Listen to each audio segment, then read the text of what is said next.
विषय वस्तु के कंटेंट पर चर्चा हुई है। क्रमशः अभी उसके जो विषय जो भी डिस्कशन में जो आए हैं, निष्कर्ष के रूप में जो आपके टीम ने डिसाइड किया है, उस विषय वस्तु को यहाँ पर प्रस्तुत करने के एक एक व्यक्ति तय हुए हैं तीनों संगठनों में।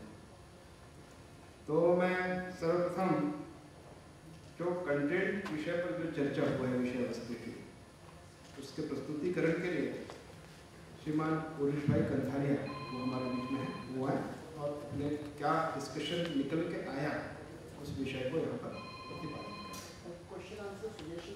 उसके बाद क्वेश्चन आंसर भी होगा, बाद में सबका भी सुनेंगे, कुछ बातें ध्यान में तो उसको नोट भी करेंगे। सजेशन, हाँ, कोई विषय उसमें कोई सजेस्ट करना हो तो इन तीनों के बाद वो 5-5 मिनट का समय आपको मिलेगा, उसको आप सजेस्ट कर सकते हैं।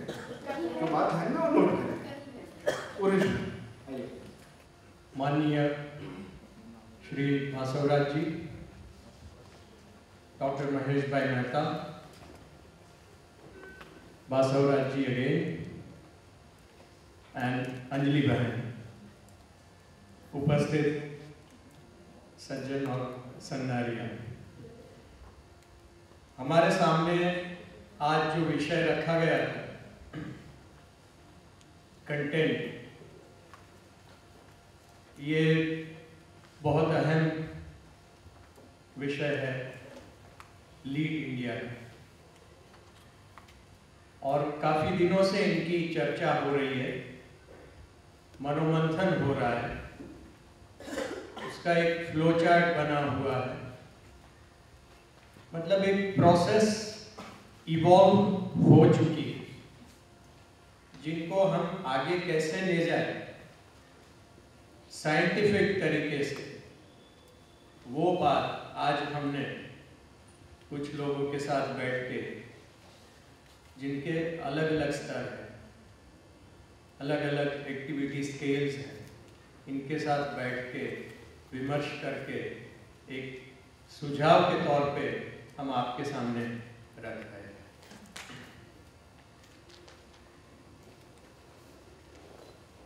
एजुकेशन सिस्टम की बात है, दुनिया की सबसे बड़ी लोकशाही में एजुकेशन सिस्टम में क्या गैप्स है और उसे कैसे फुलफिल किया जाए, कैसे आगे बढ़ सके, कैसे देश को आगे बढ़ाया जाए, ये बात है। It's a very tall order, not to be on the defensive, but it is a very tall order.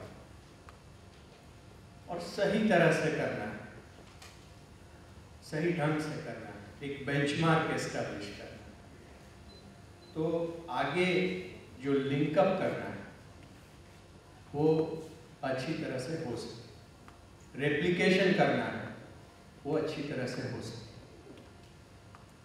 इस बात को ध्यान में रखते हुए इनके 3 पहलू हमने सोचे हैं। Why, what and how। ये तत्व की बात है, कंटेंट की बात है। तो ये जो तत्व हम जो बात कर रहे हैं वो क्यों, लक्ष्य क्या है। इतनी सारी एजुकेशन सिस्टम हमारी चल रही है सदियों से, scientific, technology, liberal arts, commerce, management, biotechnology, medicine, all based on standard practices. तो हम क्या सिद्ध करना चाहते हैं, हमारा लक्ष्य क्या है, हमारा इंटेंडेड आउटकम क्या है, हमारा डेस्टिनेशन क्या है, वो जब तक हम नहीं जानेंगे तब तक हमारी कोई डायरेक्शन इवॉल्व नहीं हो सकती। ये समझ के हमने चर्चा, तज्ञ है हमारे साथ, इनके सुझाव लिए गए, और इसके बाद में जो मैक्रो लेवल पे जो बात है वो है आप बढ़ो देश को बढ़ाओ। सिंपल मोटो है, वन लाइनर है, लेकिन ये मैक्रो है। अभी इसमें से माइक्रो में जाना है, क्योंकि हम ये प्रोसेस में एक स्टेक होल्डर बन के इन्वॉल्व हो रहे हैं। History of education, if you see, this has never happened. People from various facets of civilization, right from acoustics to zoology, come together and try to reinvent the education system which has been in place for long years. Is an evolution, and I would say even a revolution. तो ये जब हो रहा है, तो ये क्यों हो रहा है?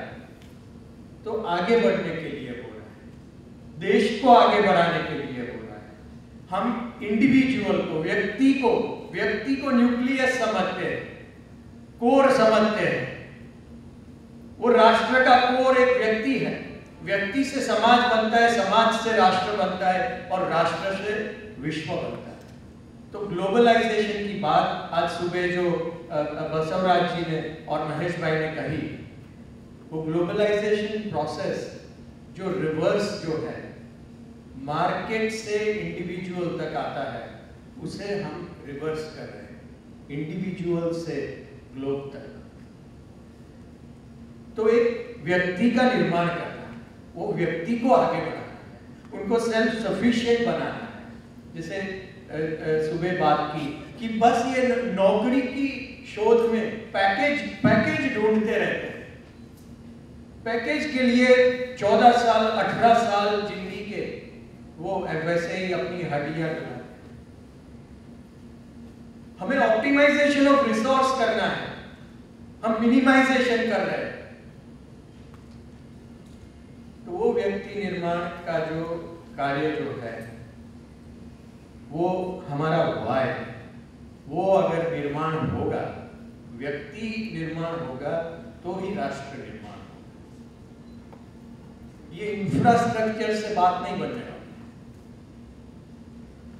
Infrastructure of the soul, infrastructure of the mind, that is what we are talking about. तभी से वो रिलेट कर पाएगा वो बाहर के इंफ्रास्ट्रक्चर से। इसके लिए क्या करना है? Infrastructure develop, soft infrastructure develop करना। तो व्हाट, क्या निर्माण करना है?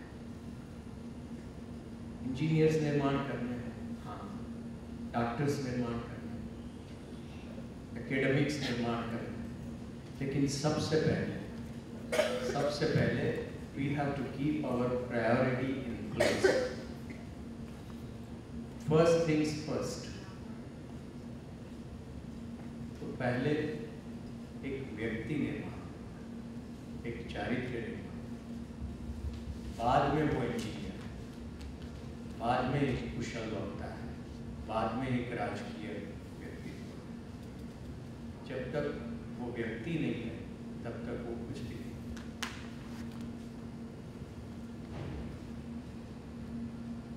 तो व्हाट, व्यक्ति कैसे निर्माण करें, उसको क्या देना है?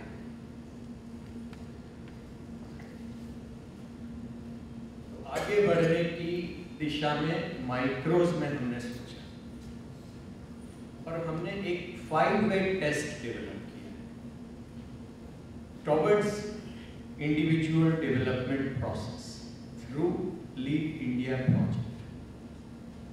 This 5-way test is quantifiable very easily, is measurable very easily, but it still does not dilute the element of quality at all. So there are 5 points, इसमें 5 पहलू, 5-way test। एक है एटीट्यूड, दूसरा है नॉलेज, तीसरा है गोल, चौथा है वैल्यूज और पांचवा है स्किल्स। क्यों आए हम ये 5 पॉइंट्स?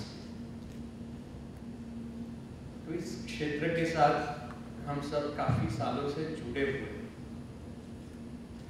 तो डॉक्टर कलाम का जो विजन और प्रेजेंट सिस्टम, इन दोनों के बीच में जो गैप है, ये गैप ये 5 शब्द में व्यक्त होता है। आप सोचना, इम्प्रोवाइजेशन का हमेशा स्कोप ना। आप देखो, एजुकेशन सिस्टम से एटीट्यूड का निर्माण नहीं होता, एजुकेशन सिस्टम से नॉलेज का निर्माण नहीं होता है। डेटा वेयरहाउसिंग वर्ल्ड हो गया है और उसमें से डेटा माइनिंग हो रहा है। Information storage and retrieval system is what the current civilization is all about. उसमें से जो नेक्स्ट लेयर जो हमारे शास्त्रों में है, information to knowledge and knowledge to wisdom, समझदारी की बात जो बसवराज जी ने, वहाँ तक जाए बहुत बहुत ऊंचा विचार। लेकिन उसके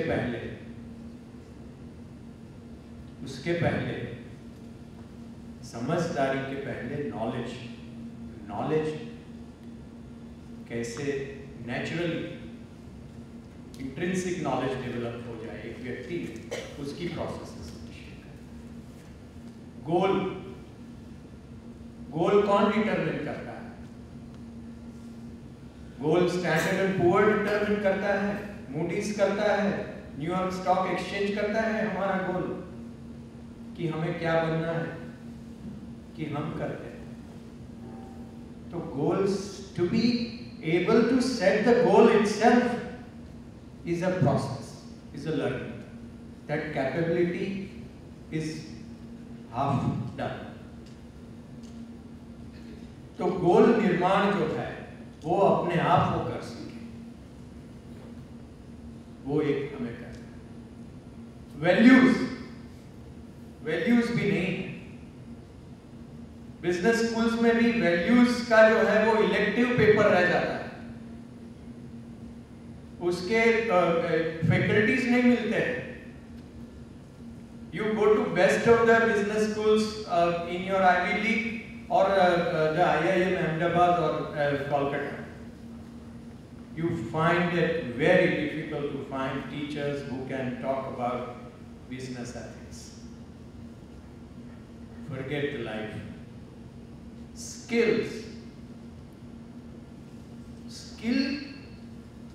स्किल की बहुत कमी महसूस की जाती है और एकेडमिक और इंडस्ट्री के बीच में जो गैप है उसकी वजह है स्किल। सिंबॉलिक डिग्रीज के साथ वो ऑर्नामेंटेशन करके वो आ जाते हैं, लेकिन industry does not find it to be good enough. तो क्या वजह है इसकी? तो skill deficiency is the main issue. Government of India, just to substantiate what we have thought about, government of India ने स्किल डेवलपमेंट मिशन को एक organise तौर पे सस्टेन किया हुआ है 10 साल से। गुजरात से इनिशिएट हुआ था और अभी director general of employment training की स्किल डेवलपमेंट मिशन में बहुत आगे निकल चुके हैं।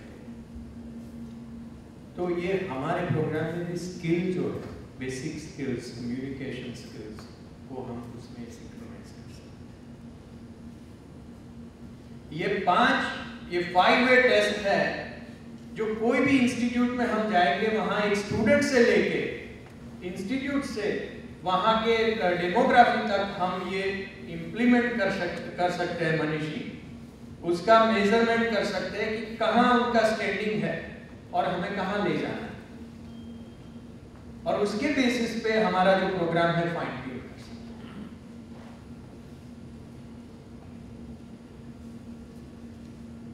तो ये हुआ वाई एस्पेक्ट। आप पढ़ो, देश को बढ़ाओ, और उसके माइक्रोस। फिर आया व्हाट, कंटेंट क्या देना है उसमें। तो कंटेंट की बात में ये 5A टेस्ट को लेके प्रेजेंट विजन जो है, जिसके बेसिस पे ये प्रोग्राम सक्सेसफुली रन हो रहा है, and we don't want to reinvent the wheel. It is envisaged by Dr. APJ Abdul Kalam and it is running successfully. तो इनको प्रेजेंट कॉन्टेक्स्ट में इवैल्यूएट करके, उसके टेस्ट डेमोन्स्ट्रेशंस करके उसमें क्या इम्प्रोवाइजेशन हो सकता है, कंटेंट में अपडेट्स क्या हो सकते हैं, वो हमें देखना है। वो टाइमलाइन हमने सोचा है कि ये एंटायर प्रोसेस 125 करोड़ है, काफ़ी लोग कर रहे हैं एजुकेशन, लेकिन हमारा जो मिशन जो है उसको ऑप्टिमाइज करना है, ये जो स्ट्रेंथ है उसको ऑप्टिमाइज करनी है। तो reach has to be effective, the how has to be effective. तो हमने सोचा कि ये जो इश्यू है वो टेक्नोलॉजी इंटीग्रेशन का इश्यू, क्योंकि पर्सनली एक ट्रेनर के लिमिटेशन होते हैं, मैन पावर के लिमिटेशन होते हैं। तो अगर जो कंटेंट हमारा स्टैंडर्डाइज बन के बाहर आए, उसको इलेक्ट्रॉनिक फॉर्मेट में शेप अप करके कैसे फास्टर एप्लीकेशन किया जाए, जिससे ज़्यादा लोग तक हम आगे बढ़ सकें, ये बात है जिसका भी गहराई से सोचकर एनालिटिक्स इंक्लूड करके एक हम प्रॉपर किट बनाएंगे कि जो एक मैनुअल होगा, trainers manual, composite kit, and it will take things forward. तो ये तीन एस्पेक्ट को लेके व्हाई, व्हाट एंड हाउ हम हमारा कंटेंट को आइडेंटिफाई करेंगे, शेप अप करेंगे और डिलीवर करेंगे।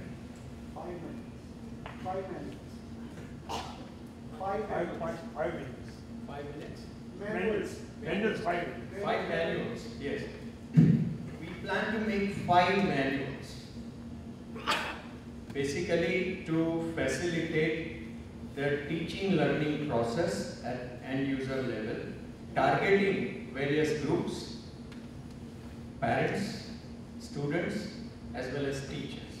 और जो लिंक प्रोग्राम है, वो लिंक प्रोग्राम के साथ भी ये सिंक्रोनाइज करके बनेगा कि जैसे एक्सपीरियंस, स्किल्स से आगे बढ़ के जो है एप्लीकेशन ऑफ स्किल्स की जो बात आती है, एक्सपीरियंस और एक्सपोजर को भी कवर करके इसमें ये किट में 5 मैनुअल्स के माध्यम से हम रखेंगे, and we will see how we can take it forward in the vision of great doctor APJ.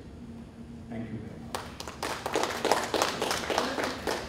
पर जो चर्चा हुआ उसको बहुत अच्छे ढंग से इस विषय का प्रतिपादन आपने किया है, आपने विस्तृत ढंग से भी बताया, आपने तो समझता हूँ सबको अच्छी तरह समझ में भी आया होगा।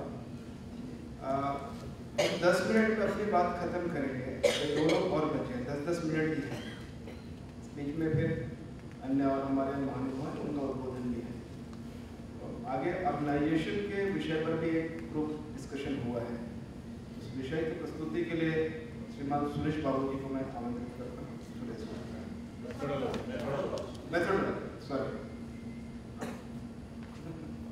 ऑर्गेनाइजेशन का 10 minute. We discussed on methodology. हम ये methodology को 4 पॉइंट में डिवाइड किया है। One is approach, the second is documentation, finance and sustainability. हम अप्रोच को थोड़ा और आगे डिस्कस करके कैसा अप्रोच करेंगे, ये ABDB programs and trainers of TOT programs and ये प्रोग्राम को कैसा रीच करना है स्कूल्स पे, इसको और पॉइंट आउट किया है। हमारा primary priority will be the government schools, first priority, and the second priority is government granted schools, and third priority will be the self-financial schools.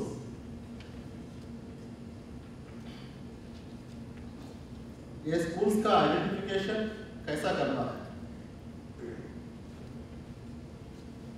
ये भी डिस्कस किया है। This depends upon individual contacts in A primary level. Like for example अभी हमारा discussion में नेहा पटेल जी, उसका family का through जो रन हो रहा था स्कूल, उसका एग्जाम्पल दिया है, which is running under trust under privilege बच्चों के लिए। तो 1300 बच्चों उधर पढ़ रहे बड़ौदा में। वो एक स्कूल आइडेंटिफाई किया है। Just I am giving this as an example. So पहचान में भी ऐसा एक स्कूल आइडेंटिफाई करके अपन उसको रोल मॉडल जैसा बना के we can show it to the other schools और कॉर्पोरेट्स और एनजीओस कि हम इस तरीके से काम कर रहे हैं और इसका रिजल्ट ऐसा लगेगा बोल के हम दिखा सकते हैं। एंड लोकेशन आइडेंटिफिकेशन, हम ये सोचा कि करंट 3 स्टेट्स पे हमारा काम चल रहा है, that is Chhattisgarh, Gujarat, Maharashtra. Instead of putting efforts in all over the states in India, as because अपना resources कम है, अभी human resources कम है, financial resources कम है, so existing resources से with अभी जो नेटवर्क बढ़ रहे हैं आप लोग का थ्रू, इसका सपोर्ट से करंट स्टेट्स में ज़्यादा एफर्ट्स लगा के इसको अच्छा रोल मॉडल बनाने के लिए कोशिश करेंगे for the entire country. So इसका अलावा दैट मीन्स छत्तीसगढ़, महाराष्ट्र, गुजरात का अलावा और 5 स्टेट हम चुना हुआ है for parallelly to develop the resource mechanism like volunteers और ट्रेनर्स। ये सब पैरेलली हम डेवलप करेंगे। वो स्टेट से कर्नाटका, तमिलनाडु, वेस्ट बंगाल, हरियाणा और राजस्थान। एंड छत्तीसगढ़ में हमको ऑलरेडी गवर्नमेंट का अप्रूवल है, स्टेट गवर्नमेंट का। So that is the main plus point for us to approach the schools, and schools are identified already, कुछ schools में किया है। So उधर अपन को स्कूल आइडेंटिफिकेशन में इश्यू नहीं है। And second come to Gujarat. Gujarat में सूरत में एंड बड़ौदा में एंड पठान में। बड़ौदा जी में बताया था वो स्कूल, पठान में अवरेज स्कूल है एंड सूरत में और कुछ स्कूल्स है। I mean these are the primary locations we have identified to start the work for 2017 and 18। ये एक साल के अंदर 10 लाख बच्चों के लिए प्लान किया है। एंड महाराष्ट्र के लिए Mumbai and Nashik, these are the locations identified। Shri Poonam दुधिया जी थ्रू हमको कुछ कॉन्टैक्ट्स रेफरेंसेस मिला है। उसमें एक ट्रस्ट है, school running from I think 125 years old। they are under that trust 40,000 बच्चों हैं, उसका आपको रेफरेंस आया है। सो उसके भी काम कर रहे हैं हम। This is approach part. And coming to the documentation part, हम प्रोग्राम्स करते हैं, उसका रिजल्ट्स भी देखते हैं, उसका रिकॉर्ड कैसे मेंटेन करा जाए एंड उसका इम्पैक्ट कैसा होगा, उसका एनालिसिस कैसा होगा, ये सब के लिए मैकेनिज्म डेवलप करना पड़ेगा, लाइक कंट्रोल मैकेनिज्म और मेजरमेंट। सो उसके लिए श्री बसवराज जी ने एक रेफरेंस दिया है from Pune. We need to contact them to get the inputs guidelines and sustainability. ये प्रोग्राम को हमारा उद्देश्य जो है transformation the youth through ABDP, not only the children, I mean students, parents and teachers also. So हमारा target पूरे होने तक हम ये प्रोजेक्ट रन करेंगे। The minimum period we have decided to run this program for a school is 3 years। The maximum is 5 years। That means at any cost 5 years का अंदर, 5 साल के अंदर हम ये प्रोग्राम को 100% सक्सेसफुली रन करना है on a targeted audience. So this is sustainability part. these are the discussions happen in our group। so इसको आगे कैसे लेके जाना है will talk on the next level of discussion. Thank you. Anjali दीदी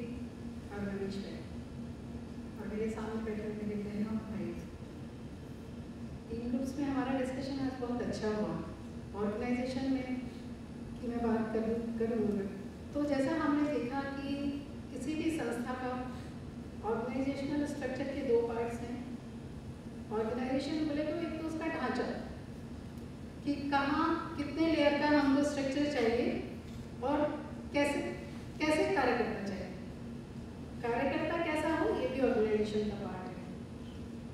तो अगर मैं लेयर्स की बात करूँ तो आज हमारी चर्चा में ये निकल कर आया कि इतने बड़े कार्यक्रम को स्मूथली आगे ले जाने के लिए एक बड़े स्ट्रक्चर की आवश्यकता पड़ेगी और डिफरेंट लेवल्स पे काम को देखने के लिए एग्जीक्यूटिव के रूप में और उन 2 डिफरेंट लेयर्स के बीच में कोऑर्डिनेशन के रूप में क्या क्या रहना चाहिए। तो एक अपनी सेंट्रल बॉडी की बात कर रही कि सेंट्रल बॉडी जो अभी भी काम कर रही है उसके नीचे जैसे अपन 6 जोन्स की बात करते हैं तो फिर उनके बीच वो जोनल बॉडीज जहाँ अभी हमारे वाइस प्रेसिडेंट्स जोन्स के हैं और उसके बाद स्टेट बॉडीज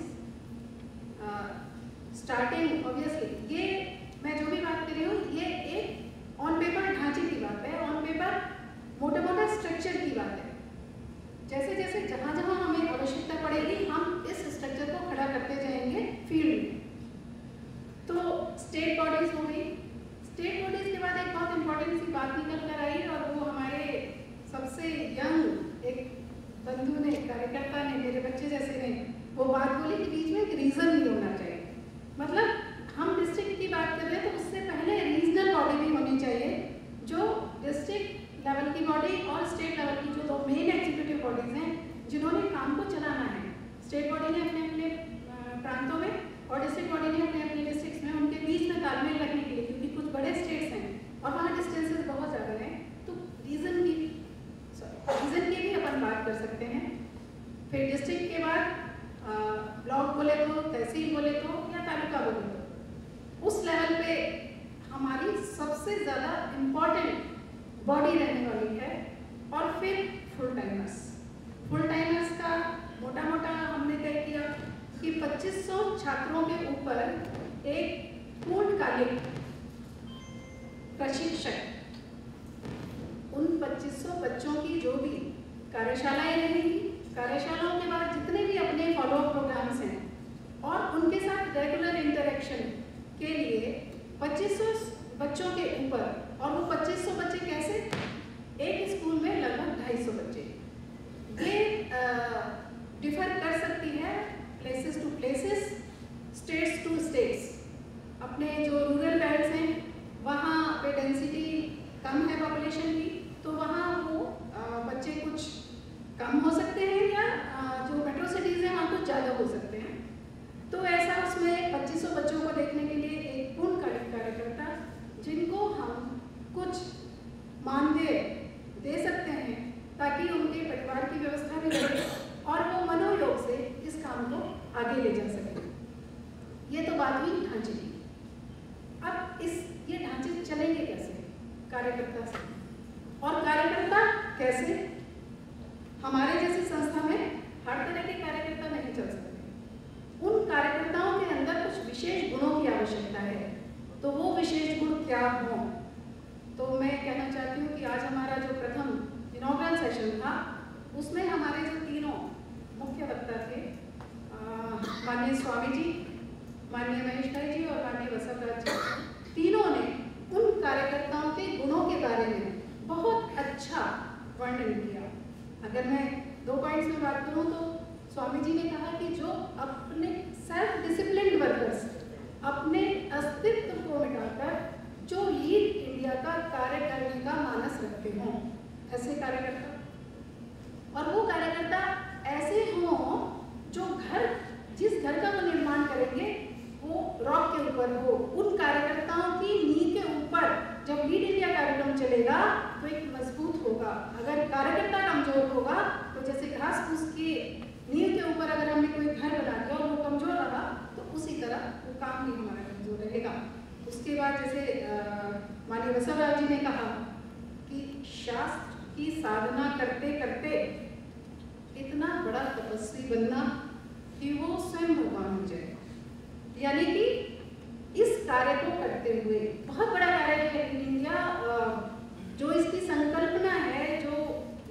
कलाम की सोच है वो बहुत बड़ी है, देश को बहुत महान बनाने वाली है, और इस महान कार्य में जो आहुति देने के लिए आने वाले हैं, ऐसे कार्यकर्ताओं को उनकी सोच ऐसी हो कि इस काम को बढ़ाते बढ़ाते वो वास्तव में साधक हो जाए, तपस्वी बन जाए, और उनके अंदर अध्ययन की प्रेरणा रहे, उनके अंदर स्वप्न देखने की क्षमता हो।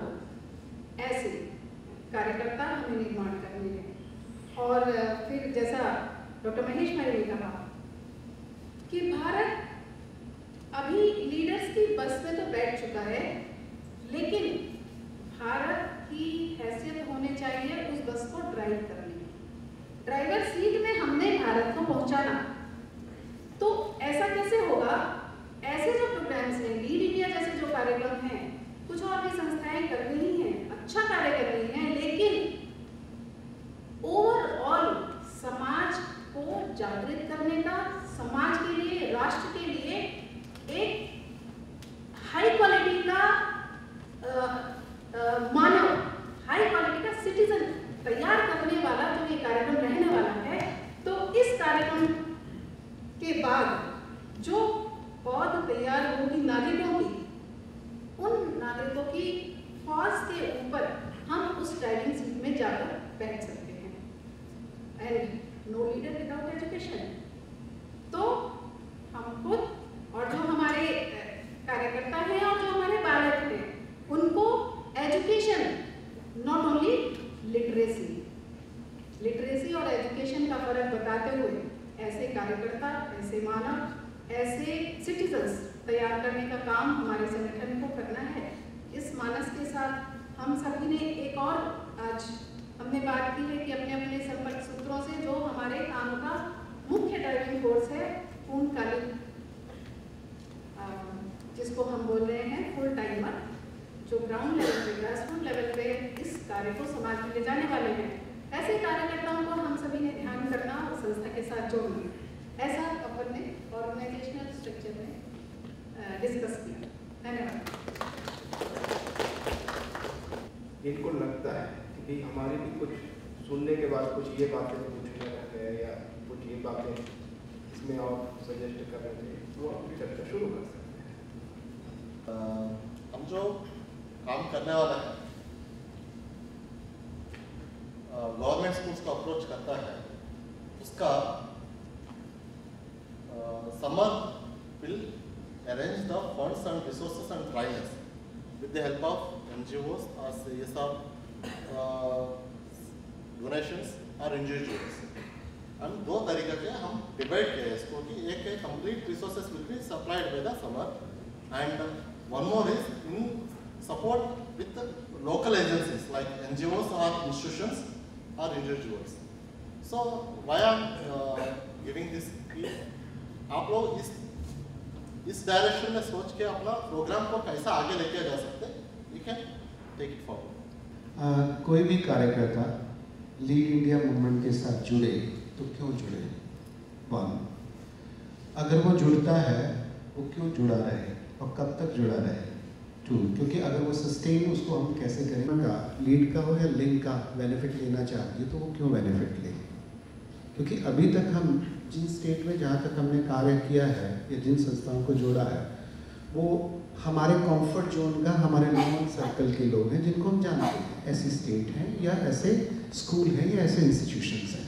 चैलेंज तो तब आएगा जब हम कॉर्पोरेट स्कूल तक जाएंगे, तो हमारे पास एक क्लियर कट एक प्रपोजल और आउटकम डिज़ाइन होना चाहिए कि वो क्यों जुड़े। टू, किसी भी, क्योंकि आज के जितने भी इंस्टीट्यूशंस हैं वो सारे के सारे अपने कैरिकुलम और अपने अपने प्रोग्राम के साथ बर्डन्ड हैं। सामने जो बैठे हैं कई लोग बड़े विद्वान हैं,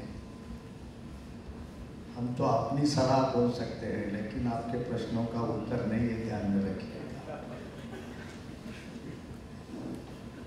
नंबर 1, मैंने सवेरे एक बात कही थी, संस्कार जब से शादी होता है ना तब से शुरू होता है। एक बच्चा जो जन्मता है ना,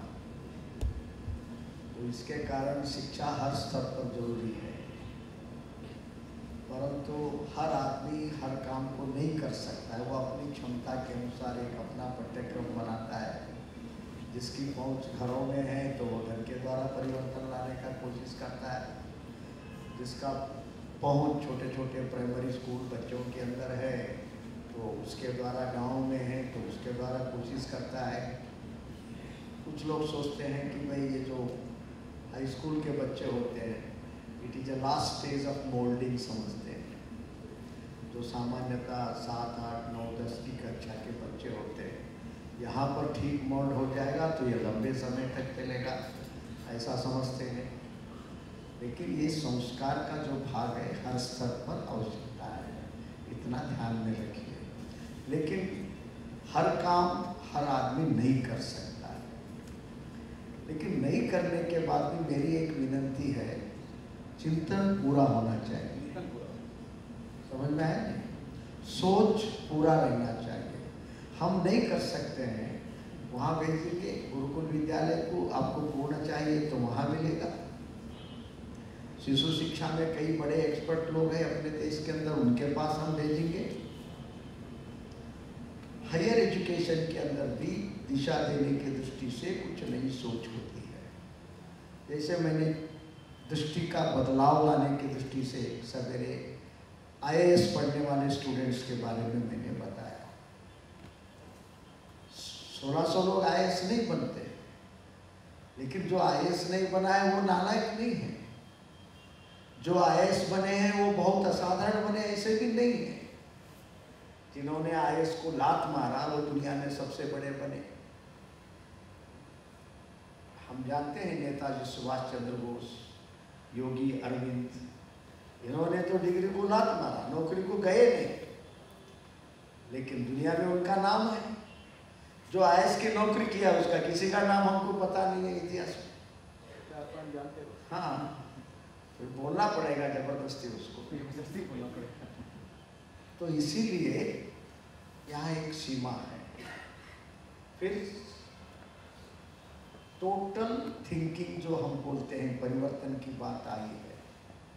इवन लीड इंडिया का जो कल्पना है, आप ध्यान में रखिए, लीड इंडिया, भारत को नेतृत्व देना, ये भाव बच्चों में बचपन में जिस क्लास के श्रेणी में रहते हैं, जिस समय उसकी मनस्थिति बनते रहती है, उस समय संस्कार का योग्य कालखंड समझकर उन क्लास के बच्चों को ये शिक्षा दी जाती है। लगभग 8, 9, 10 समझ में आए। और ये संस्कार कैसे? एक लड़का सुंदर गीत गाता है, समझिए, अगर उस लड़के को हम कहें अरे वाह क्या बढ़िया गीत गाते हो, लेकिन पढ़ने में एकदम कमजोर है, नंबर कम लेता है, हम उसको ये बोल सकते हैं देखो भगवान ने तुमको इतना सुंदर कंठ दिया है, अगर तुम जरा ये सिलेबस का भी 4 लाइन पढ़ लोगे, कॉलेज तक पढ़ोगे, बड़े शहर को जाओगे, तो पूरा स्टेट का हीरो बन सकते हो। नहीं तो फिर इसी गांव में तुमको मरना पड़ेगा हीरो बन के। वो जो उसकी भूख है, जिसके द्वारा वो हीरो बनने के गुण है उसके पास, उसको जगाते हुए, यानी identifying the internal quality of every student. हर विद्यार्थी, कोई भी इस दुनिया में बेकार जन्म नहीं लिया है। एक आदमी होता है बात नहीं करता है, लेकिन वो मौन रहकर दुनिया का प्यार कमाता है। ऐसे हम कई लोगों को देखते हैं। कुछ आदमी ऐसे होते हैं, वो पैसा नहीं मांगता है, हम जेब से निकाल के उसको पैसा देते हैं। वो क्या जादू है भगवान को पता है। कोई बहुत चिल्लाता है, कुत्ता भी उसको नहीं पूछता है। तो human handling is a very delicate thing है। लेकिन ये लीड इंडिया का 5 दिन का जो सिलेबस है, आपने तो एक सिलेबस बनाया, लेकिन हम तो कुछ लोग मिले हैं, कितने इसके एक्सपर्ट हैं हम ही को मालूम है। तो इसीलिए ये सिलेबस परिपूर्ण नहीं समझना, ये तो हमें एक दिशा में जाने के लिए एक गाइडिंग फैक्टर है। यही अंत नहीं समझना।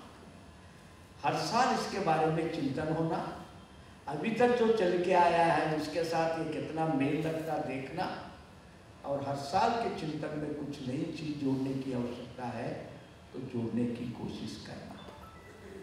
परंतु उनका जो सवाल था, इसका की पर्सन जो है टीचर है, जो ट्रेनर है, वो तो एक प्रकार का असाधारण व्यक्ति होना चाहिए। अगर उसके पास वो नहीं रहेगा तो नहीं चलता है। मैं 5वीं 6वीं क्लास में पढ़ता था, ट्रेन में जब जाता था, उस समय तो एक्सप्रेस ट्रेन बहुत कम थे भारत में, सब पैसेंजर ट्रेन में सब चिनिया बादाम बेचने वाले वो घूमते थे। एक आदमी पैजामा नेहरू सेट, बगल में एक झोला, एक तानसेन नाम का गोली बेचता था, और वो इतने सुंदर टूब में उसको बेचता था, उस डब्बे में बैठे हुए काफी लोग उसको खरीदते थे। बेचने का उसका तरीका, ये पान में डालकर खाने का उम्दा मसाला है तानसेन गोली। फिर कहता था, जिस बच्चे को माँ का दूध हजम नहीं होता, माँ के दूध के अंदर एक तानसेन की गोली घिस कर पिला दीजिए, दूध हजम हो जाता है। जिसको सर्दी हो, जुकाम हो, बुखार हो, 2 गोली 4 गोली 3 गोली दिन में 2 बार दे दीजिए, बच्चा ठीक हो जाएगा। हर मरीज का एक दवा, आखिरी में वो बोलता था, हर मरीज का एक दवा मेरी तानसेन गोली है।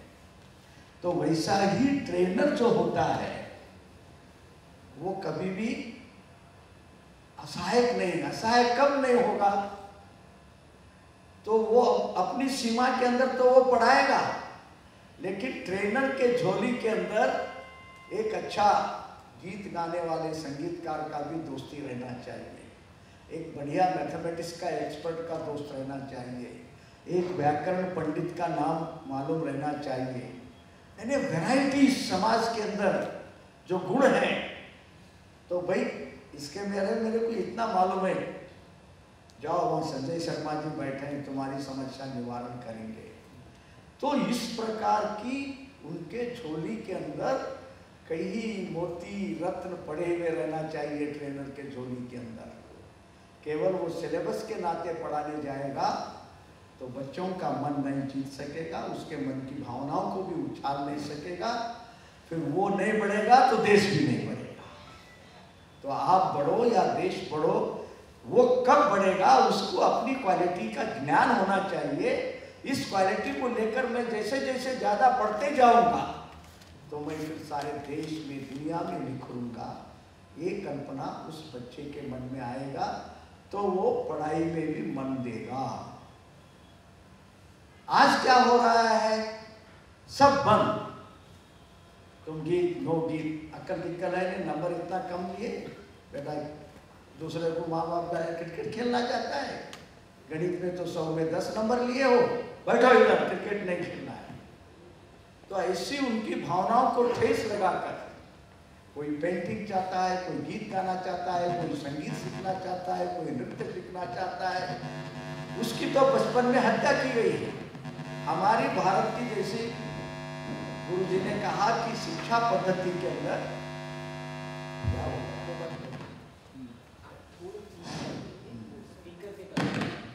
ठीक है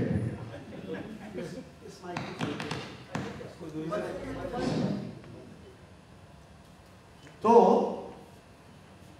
इस प्रकार की जो वैराइटीज गुण है, इनको बच्चों के अंदर लाने के दृष्टि से, उछालने के दृष्टि से हम उनको कई चीज देने की कोशिश करना चाहिए। साथ ही साथ और एक बात मैं आपको कहना चाहता हूँ, इसमें कई ऐसे जवान लोग हैं जो बड़े उत्साह से आए हैं, तो मैं वो लोग अगर बात करना चाहेंगे तो मैं उनसे अलग से बात करूँगा, because here is a cross section of society. बड़े अनुभवी विद्वान भी है, नए उत्साह से काम करने वाले पीढ़ी के लोग भी हैं, और कई बार विद्वान लोग भी क्या समझते हैं, अब हम रिटायर हो गए समझते हैं। कृपा करके अपने आप को रिटायर नहीं कर सकते। अगर महेश भाई रिटायर कहेंगे तो सब गड़बड़ हो जाएगा। मैं 30-35 साल पहले रेडियो में पंडित सातवड़ेकर जी का दिल्ली के अंदर जो सम्मान समारंभ हुआ, उनको 102 साल था। उस समय टीवी नहीं आया था, रेडियो के अंदर ऑल इंडिया ब्रॉडकास्टिंग था दिल्ली रेडियो स्टेशन से। मैं अपने गांव में सुन रहा था, तो जब उनका सम्मान हुआ, गुणगान हो गया, सब हो गया, 10,000 की भीड़ बैठी हुई थी। तो जब अंत में सब ग्रंथ का भी लोकार्पण हो गया उनके सम्मान में, तो आखिरी में क्योंकि डायरेक्ट रिले था तो सातवड़ेकर जी को बोलना चाहिए था, तो वो माइक जो है अभी पंडित सातवड़ेकर जी बोलेंगे, तो पंडित सातवड़ेकर उठने की कोशिश करने लगे, तो वो माइक में सुनाई आ रहा था रेडियो में, तो नहीं आप वहीं बैठिए, वहीं पर माइक लाया जाएगा। तो सातवड़ेकर जी का भी जवाब उसमें आ गया, अरे भाई बैठ के तो बूढ़े लोग बात करते हैं। फिर वो 102 साल में खड़ा होकर लगभग 20 मिनट बात की। तो इसलिए यहाँ पर जो उम्र से बड़े हैं ना, कृपा करके सवेरे शाम को वॉकिंग करने के लिए आपको नहीं बनाया है। ये तो 60 साल के बाद पका हुआ फल होता है। 60 ईयर होने के बाद उसको पका हुआ, मार्केट में जाते हैं आम खरीदने जाते हैं, एक तरफ कैरी रहती है, एक तरफ सुगंध देने वाला आम रहता है। हम आम लेंगे कि कैरी लेंगे? हम लेते जिसमें सुगंध आता है। तो आज भी जितने वयोवृद्ध लोग हैं जो जिनकी उम्र 60 से ऊपर हो गई है, वो सरकार का ये अनेक हमारे विकृति में, ये विदेश का ये भी एक विकृति है। बच्चा रहता है 6 साल का, इंग्लिश पढ़ाई कैसी होती है, how much you are old. 6 साल के बच्चे को ओल्ड बना देते हैं, तो फिर आपको ओल्ड बनाने में कोई गड़बड़ी नहीं। तो सारा चीज उनका चलता है, हर कदम पर हर क्षेत्र में गड़बड़ है। टोटल एक प्रकार हमारे देश को ब्लड कैंसर हो गया है। अब इतना ब्लड चाहिए कि इधर से ब्लड निकालते रहना, इधर से भरती रहना, एक एक कण भी उस विषकारी ब्लड बॉडी में नहीं रहे। बड़ा संकट की स्थिति से जा रहे हैं। फिर भी इसमें कुछ ऐसी औषधियां हैं, इसको मैंने कहा ना सवेरे स्पार्क कहते हैं। जैसे आप कहते हैं कि भाई ओजोन का बड़ा लेयर, वो ये बोलते हैं ऑक्सीजन खत्म होगा, दुनिया में हाहाकार होगा। लेकिन मैंने अभी इधर पढ़ा, ये जो भारत की गाय है, दुनिया में सभी जीवियों में एक ही प्राणी ऐसी है जो ऑक्सीजन लेती है और दुनिया को ऑक्सीजन देती है। ये एक गुण गाय का है। दूसरा, गाय का जो गोबर है, इसके ऊपर आप 10 ग्राम गाय का घी डाल के आग लगाइए। ये रिसर्च करके बताया गया है 8 टन ऑक्सीजन निकलता है, 8 टन। अंदाजा लगाइए, ये सारा ओजोन ठीक हो जाएगा अपने आप, फिर हमको ठीक करने की जरूरत नहीं पड़ेगी। फिर जब गाय का दूध गर्म करते हैं, उसमें एक मात्रा में ऑक्सीजन होता है। दूध जब दही बनता है, फिर ऑक्सीजन की मात्रा बढ़ती है। दही जाकर जब मक्खन बनती है, फिर उसमें ऑक्सीजन की मात्रा बढ़ती है। चलते चलते ऑक्सीजन की मात्रा घी बनते बनते 47% को पहुंच जाती है। तो ऐसे कुछ नुस्खे भी होते हैं अपने जीवन के पर्पस को प्राप्त करने के लिए। लेकिन दुर्भाग्य है, हम तो गाय को प्लास्टिक खाने के लिए ही छोड़ते हैं और सरकार को कोसते हैं। और जब यहाँ कितने भी लोग बैठे होंगे, आपने अगर नया मकान शुरू किया तो जरूर घर को गाय का प्रवेश कराए होंगे। एक दिन गाय घर प्रवेश करने से इतना मंगल होता है, तो अगर जिंदगी भर घर में एक गाय बांध के रहने से आपका मन का घर का कितना मंगल होगा। गौशाला से देश में गाय नहीं बचेंगे, घर घर में गाय बांधने से गाय बचेंगे। तो ऐसे कई चीज है, सभी चीजों का एक साथ चर्चा नहीं हो सकता है। लेकिन लीड इंडिया का एक थॉट है कि बच्चों के अंदर जो गुण है, उन गुणों को उछालते हुए बच्चे का पढ़ाई भी ठीक हो। एक छोटी सी बात है, इसमें इस पाठ्यक्रम को पढ़ाते समय जरूर याद रखना, मनीष मंजिल जी जानते हैं। एक अचरज की बात आपको बताता हूँ। हमारे कर्नाटक में एक व्यक्ति है, वह व्यक्ति 16 साल के उम्र तक कभी शहर नहीं गया, कभी बस में नहीं बैठा, केवल भैंस चराकर अपने गांव में रहता था। एक दिन भी स्कूल नहीं गया, कंधे पर लकड़ी रखकर स्कूल के चारों तरफ भैंस चराता था, एक दिन भी स्कूल नहीं गया।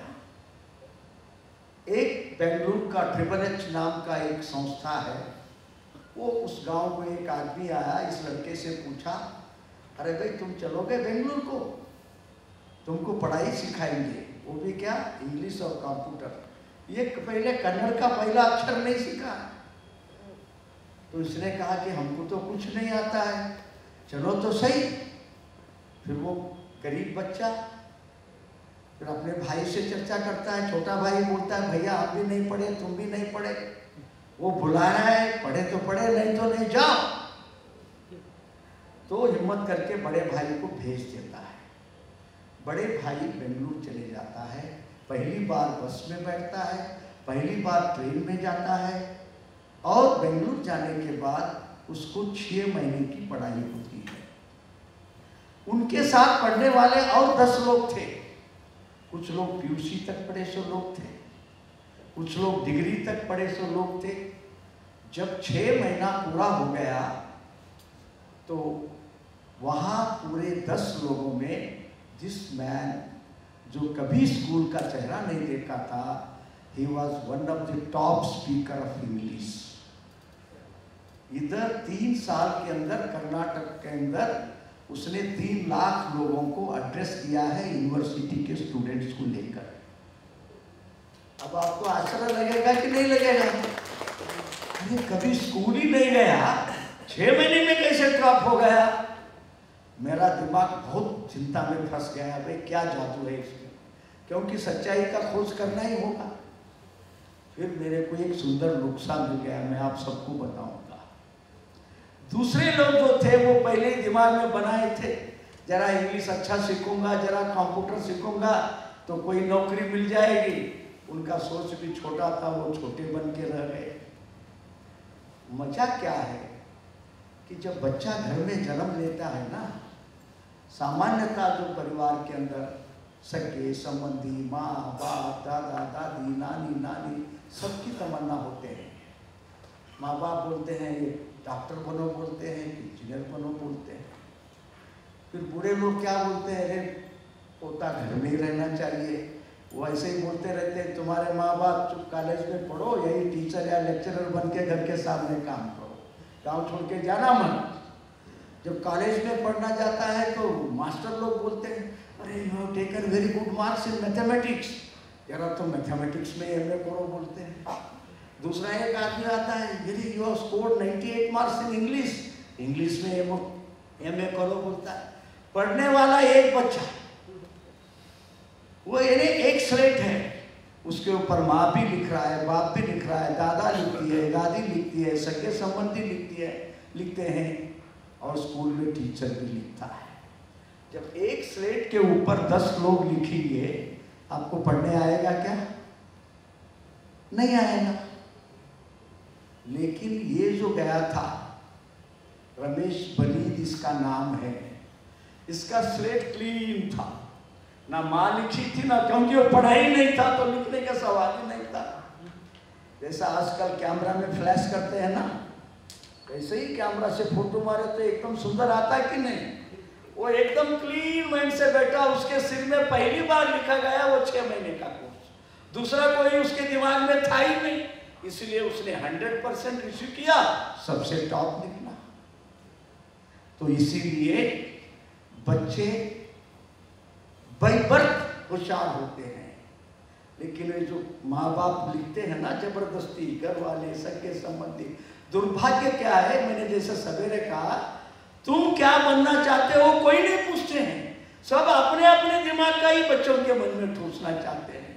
फिर उसका तकदीर ऐसा बनता है ना, धोबी का कुत्ता, ना घर का ना बना, घाट का ना बना।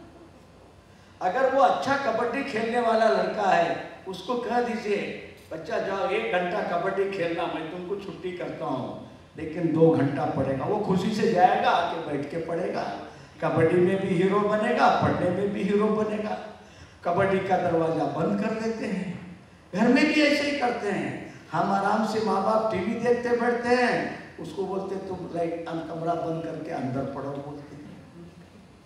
तो ऐसे कुछ विकृतियों के कारण जो एक अनमोल संपत्ति है, इस देश का जन्म लेने वाला मानव जन्म जो है, इसकी कोई मूल्य नहीं लगा सकता है। 84 लाख जीव योनियों के अंदर सबसे अनमोल संपत्ति है। सबके दिमाग में भगवान एक ही भेजा दिया है।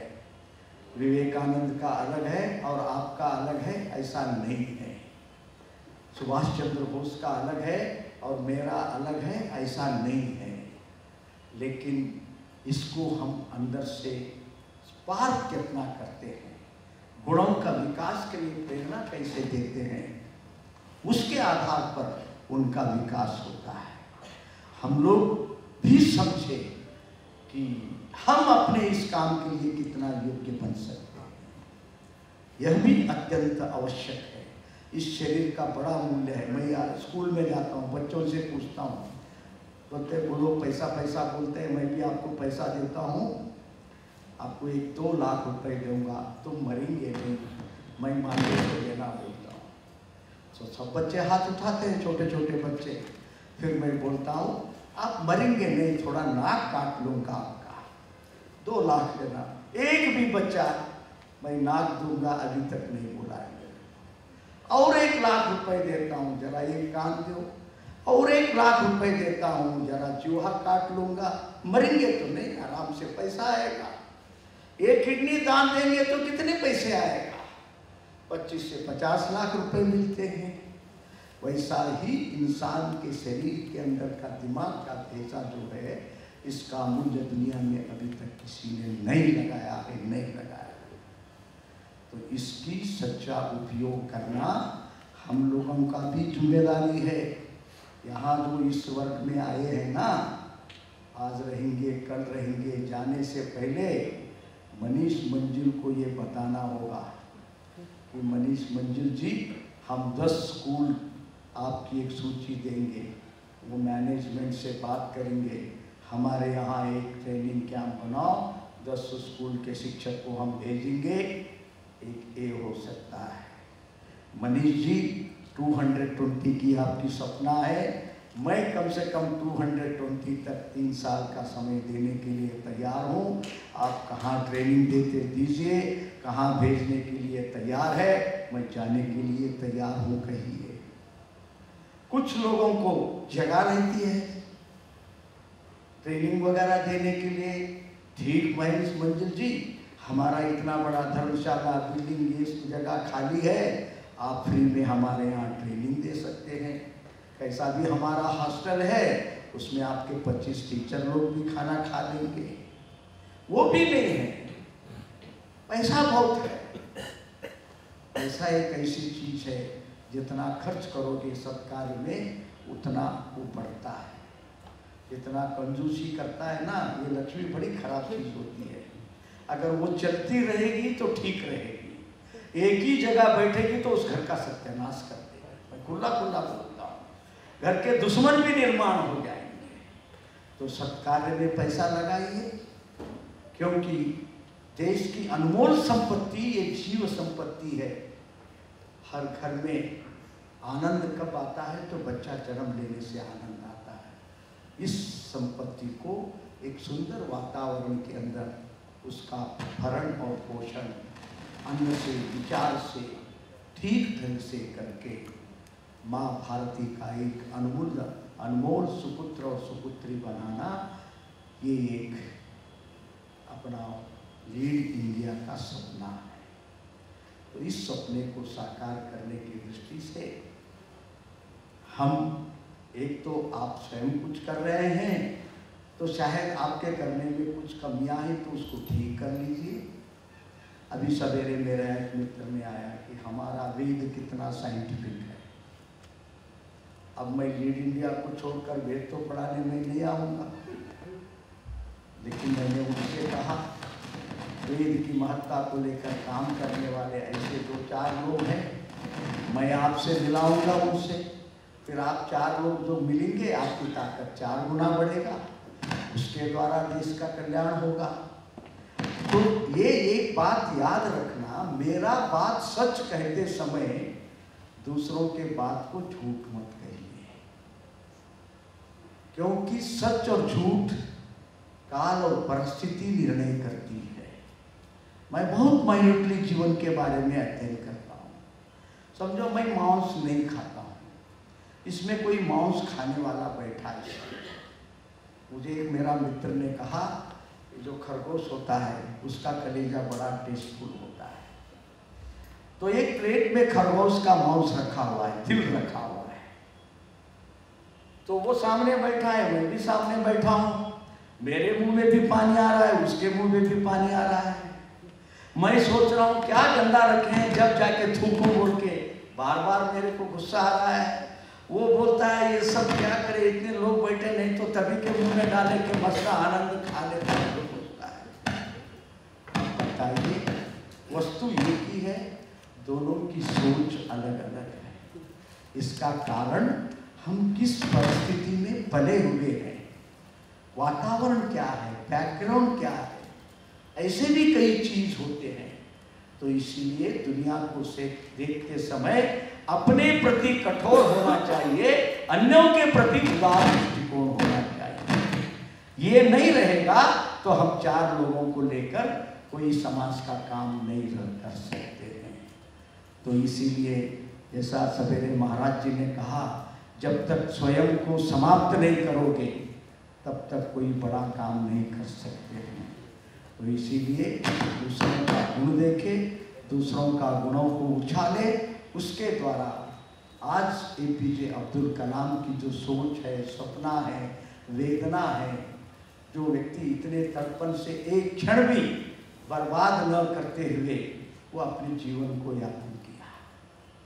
हमारे कर्नाटक के उनके नज़दीक में काम करने वाले गुरुराज कर्जगी नाम के एक प्रोफेसर है, एक कॉलेज के प्रिंसिपल बनकर नौकरी से रिजाइन किया। वो एक बार एपीजे अब्दुल कलाम के यहाँ मिलने गए। तो एपीजे अब्दुल कलाम ने उनसे पूछा, अरे भाई तुम मंदिर जाते हो क्या? तो उसने कहा कि कभी कभी जाते हैं। तो उन्होंने पूछा तो तुम भगवान से क्या पूछते हो? तो बोले हमारे हिंदू धर्म में तो कहा गया है कि कुछ नहीं मांगना चाहिए भगवान से, अगर भूल से कुछ मांगना है तो 2 चीज मांगना चाहिए। तो एक ऐसा है, जीवन में किसी के सामने हाथ पसारने का बुरा दिन न आए, ऐसा ही और एक गुण अभी मुझे याद नहीं आ रहा है।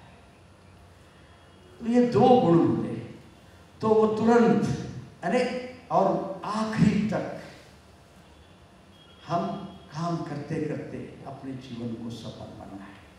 वो तुरंत अपने डायरी लिखे, वो संस्कृत का श्लोक लिखे, उसका अर्थ लिखे और उसी प्रकार जीवन करते हुए, यानी आखिरी मरने तक किसी के मुलाजा में न रहते हुए समाज में किसी के द्वारा सेवा कर लेने की बुरा दिन नहीं आना चाहिए।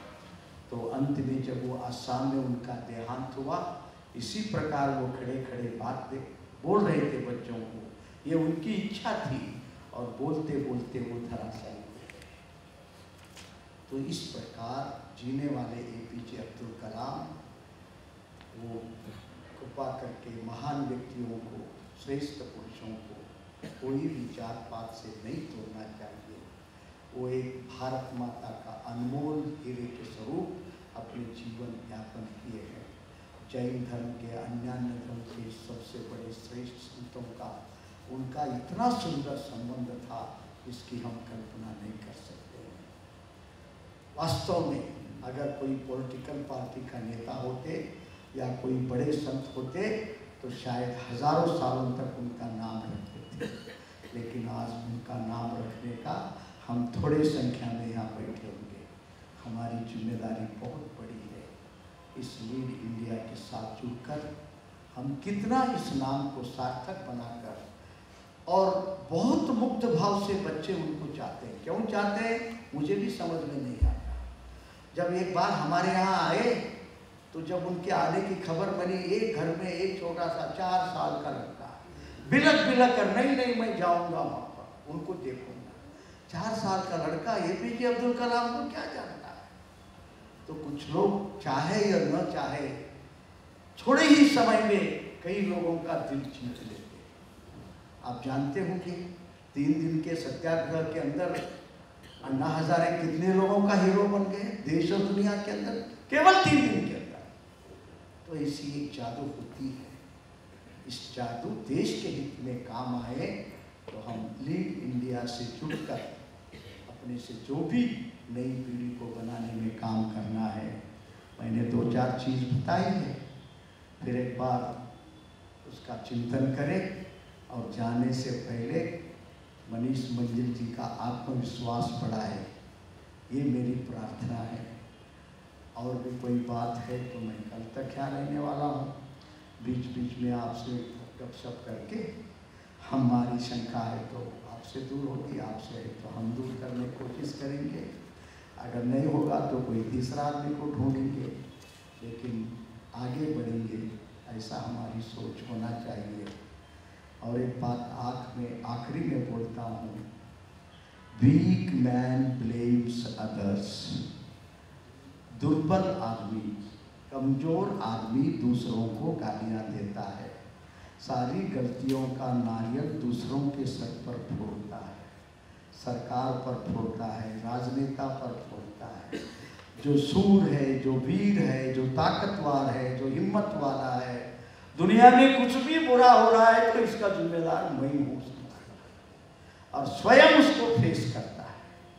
मैंने बचपन में एक कादम्बरी नाम का एक किताब मासिक पत्रिका निकलती है, उसमें मच्छरों के बारे में एक कहानी आई थी। तो मच्छरों के कितने प्रकार के मच्छर होते हैं, 2 जोड़े में 1 महीने में कितने हजार बन जाते हैं। और भारत में सबसे बड़ा बीमारी है मलेरिया का बीमारी है। एक बार मलेरिया खत्म होते होते बोलते फिर एक बार एक्सप्लोर हुआ। आज भी भारत के अंदर 1/3 लोग मलेरिया से शिकार रहते हैं। तो उसके सारे गुण बताते बताते अंत में वो साइंटिस्ट कहता है, वो दुनिया के लोगों, जैसे अब हम यहाँ लीड इंडिया से बोल रहे हैं ना, आओ हमारे साथ लीड इंडिया के द्वारा हम अपने बच्चों के तकदीर में बदल लाकर देश में बदलाव लाएंगे। वो साइंटिस्ट बोला, ए दुनिया वाले, बस दुनिया में जो भी गड़बड़ हो रहा है ना, ये मच्छर के कारण हो रहा है। उसने एक सुंदर उदाहरण बताया कि समझो कि पति को मलेरिया बुखार आ गया, नया शादी हुआ था, 2 साल के बाद वो सोया हुआ था।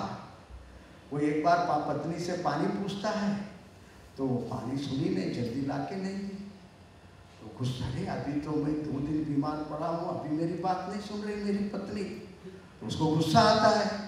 पत्नी बोलती है, वो गुस्से में बोलते हैं, उसको भी गुस्सा आ जाती है, इतना सेवा करना, उधर बच्चा है, क्या काम करना, क्योंकि पत्नी की भी मन बटी हुई रहती है।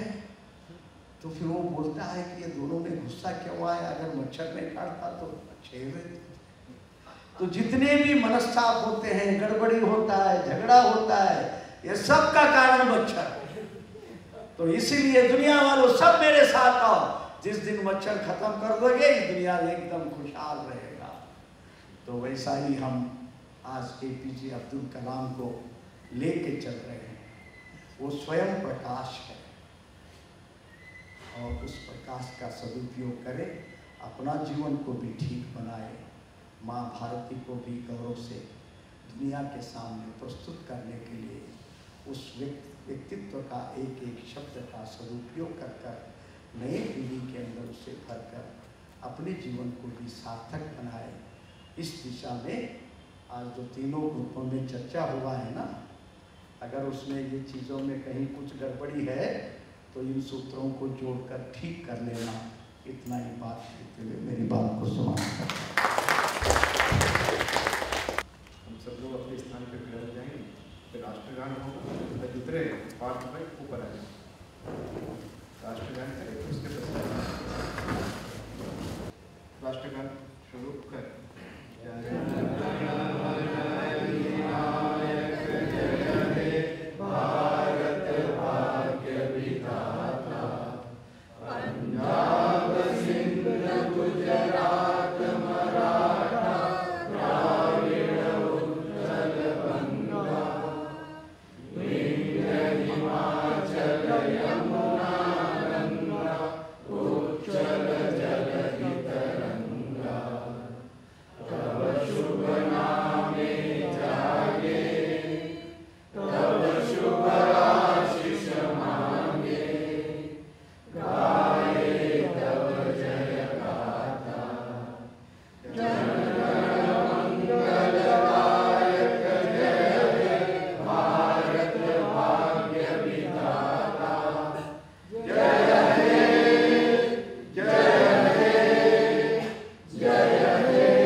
भारत माता की